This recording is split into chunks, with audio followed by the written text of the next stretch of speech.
Welcome back to the Michael Loses podcast. Once a week, I want to go live and answer any questions that come in. So this week, I had a few questions on Instagram and a few have come in. So let's jump right into these and go through them one by one. First question: what was the biggest challenge going from pro hockey to real estate?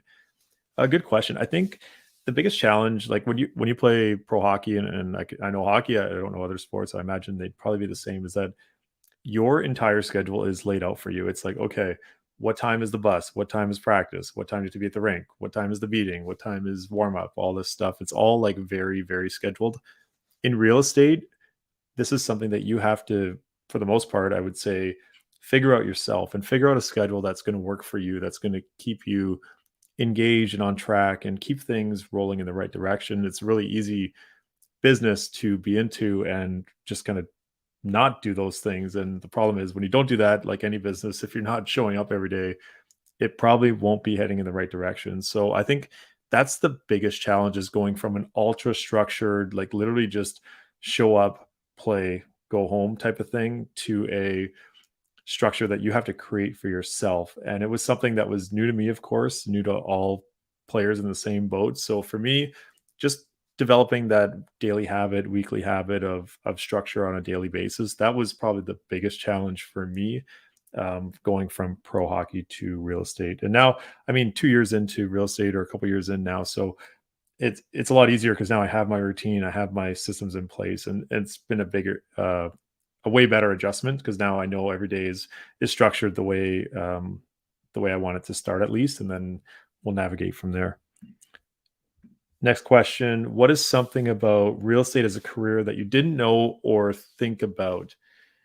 Oh, good question. I think the one thing that a lot of people think, and myself included, was like, okay, I'm going to get into real estate. I know it's going to be a lot of work, like anything would be, but it's going to be great because I'm going to just make my own hours and kind of do things on my own terms and my own schedule. Well, I think the one thing that you have to really consider if you do want to get into real estate as a career is that most of the time you're going to be working around other people's schedules. And if they're working 9 to 5, but they want to see property, they're probably not going to be seeing property during the 9 to 5. So you're going to be working evenings, working weekends, all odd hours. And then if you have to put an offer in, that's going to be based on the timing of seeing the property, putting the offer in, how long you're giving the sellers to accept the offer. If you're a seller, how long you're going to take with an offer to sign it back. So there are some late nights or some early mornings, a little bit of mix of both. But I didn't really, I wouldn't say I didn't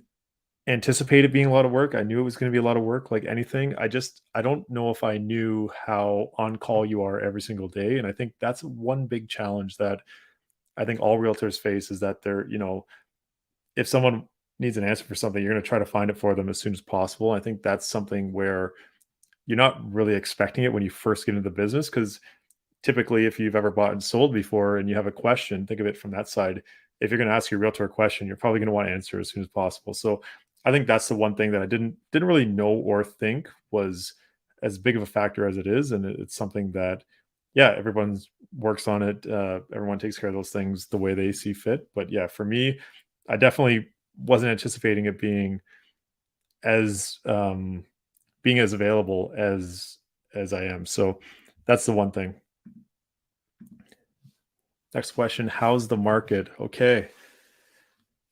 How's the market? I think this is a question that, as we head into holiday season, is going to be getting asked probably a pretty decent amount of time over the next couple weeks or so as people gather together for holiday meals and whatnot. How's the market? I think the best way to answer this, to be honest, is that it really depends where you are in the market. And what I mean by that is I can ask somebody how's the market, and 8 or 9 months ago when everything was selling really, really quick, if you asked a seller how the market is, they're going to say it's on fire because, they may have just gotten multiple offers for their property. They may have sold for significant amount more than what they expected.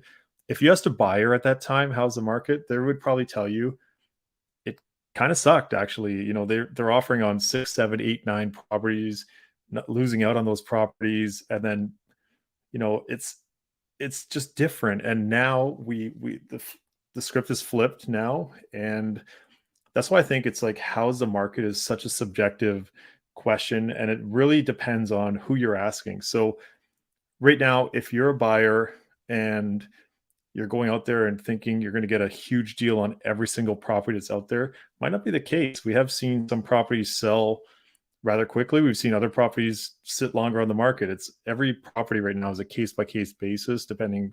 Price is usually the factor there. But I would say, if you're a buyer and you're looking for a deal right now, I would say have your ducks in a row and be patient. Find that property that you like. And if there's something that you really like and you like the price on it and you feel that it's a fair price for that property, you've done some research to prove that, obviously with your realtor, of course, I would say then maybe that's a property for you. And if you think prices are going to keep dropping more and more, then okay, just be patient. But one thing I think that we have to pay attention to is that if you do find a property of your dreams that you love within your budget and your price point, it might not be a bad idea to purchase that property if you plan on living there for 5 or 10 or 20 years versus just waiting for the property to keep going down in price. Then all of a sudden, maybe you lose out on that property. And then you don't find a property like it come up in the next little while. We don't know what's going to happen from an inventory's perspective as we move forward. So just something to think about and consider. I'm not saying go out there and buy the first property you see because that's what you want. It's a case by case basis. Sometimes the first one you see is the one you like.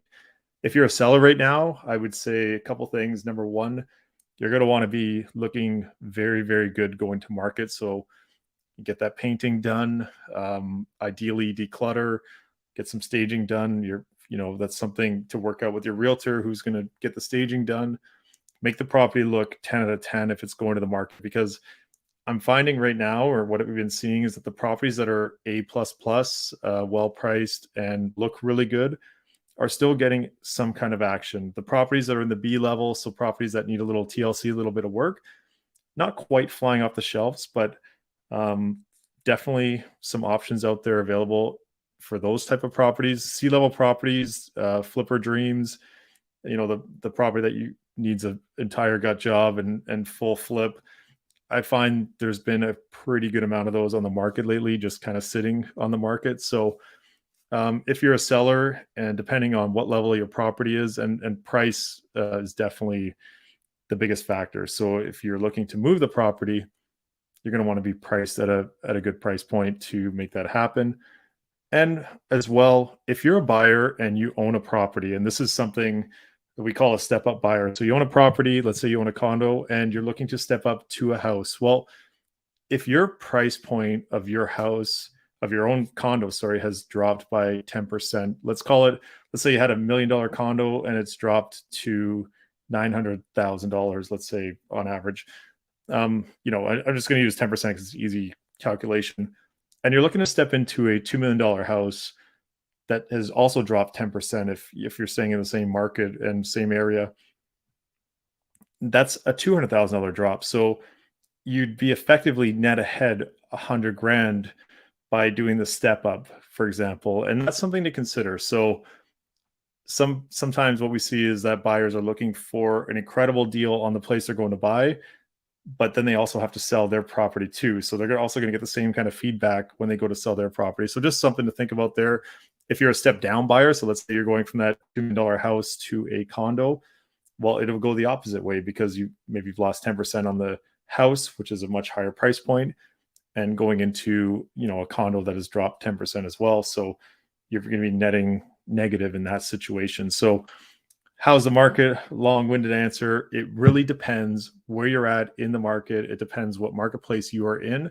And it really just depends on micro markets as well. That's the other thing to take a look at. So every micro market performing a little bit differently than the other. So really dial into where you're looking and dial into your specific needs. It's not a blanket statement on how's the market. It never really is, but it's something to consider, especially as you go into the holidays, you have these conversations. It depends. That's my best answer. So that's a live Q&A. Enjoy your holidays. Have a great rest of the week, and see you in the next one.